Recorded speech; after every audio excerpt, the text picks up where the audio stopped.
Heart attack করেছে, 30 তারিখে operation আছে, সেই কারণে আসতে পারেনি। আমি আপনাদের সকলের কাছে তার জন্য দোয়া প্রার্থী। আর তারপরে যদি আমরা এরপরে এখানে আসার আসলে একটি মূল উদ্দেশ্য বা কেন এখানে এসেছি, একটু আগে শহীদ জাবিরের বাবা বলে গেলেন যে কারা আসলে খোঁজ নিচ্ছেন, কারা আসলে শহীদ পরিবার আহতদের জন্য কাজ করছেন, সেই কৃতজ্ঞতা স্বরূপ আসলে এখানে তাদের ডাকে আমাদের ছুটে আসা।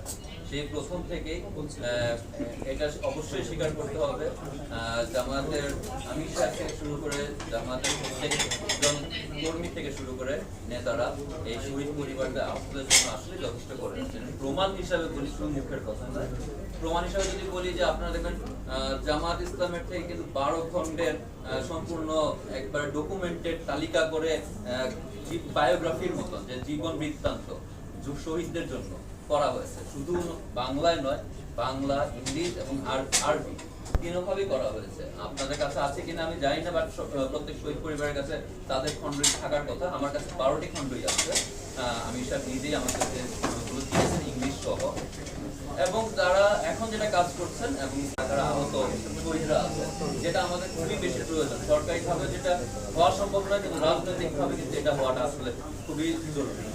আরেকটি অনুরোধ থাকবে, যেহেতু আমাদের নায়েব আমির সাহেব বলেছেন যে এখানে কারণ পরামর্শ থেকে পরামর্শগুলো আসলে করার জন্য মহানগরের আমির সাহেব আছেন, তো সেই পরামর্শ হিসাবে বলবো যে আমাদের এখানে এই যে একজন মা হিসেবে কথা বলে গেলেন যে তার একমাত্র তার ছেলের কথা বলতে, তার কিন্তু দেখার জন্য তাকে আর কেউ নাই আশেপাশে। তারা যখন অসুস্থ হয়ে যায় তাদেরকে দেখার দায়িত্বটা এখনো চলে আসে এই দেশের এই রাষ্ট্রে যে জনগণ আছে, আপনারা আছেন।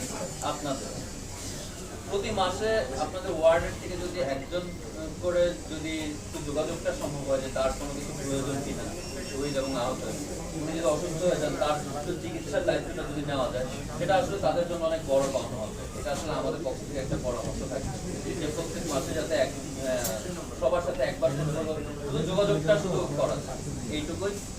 আর এইটুকু বাইরে এখন কিছু বেশি বলতে যাবো না। ধন্যবাদ। এখানে জুলাই সনদের কথা বলা হবে, এখানে বিচারের কথা আসলে সেই প্রথম থেকে আমরা বলে আসছি যে ন্যায় বিচার শুরু যাতে আমরা পাই। বিচার প্রক্রিয়ার ধীরগতি দেখলে আপনারা দেখতে পারেন যে এনসিপি একটি কমিটি গঠন করেছে যে বিচার প্রক্রিয়াকে তারা মনিটরিং করবে। আমরা চাই বাকি রাজনৈতিক দলগুলো থেকে এই ধরনের কমিটিগুলো হোক, যাতে বিচার প্রক্রিয়াটাকে মনিটরিং করা যায়, সেটা যাতে কোনো জায়গায় কমতি না থাকে, সে ব্যাপারে যাতে দেশের সামনে তুলে আনা যায়, এই প্রত্যাশাগুলো আসলে আমাদের থাকবে। অনেক ধন্যবাদ।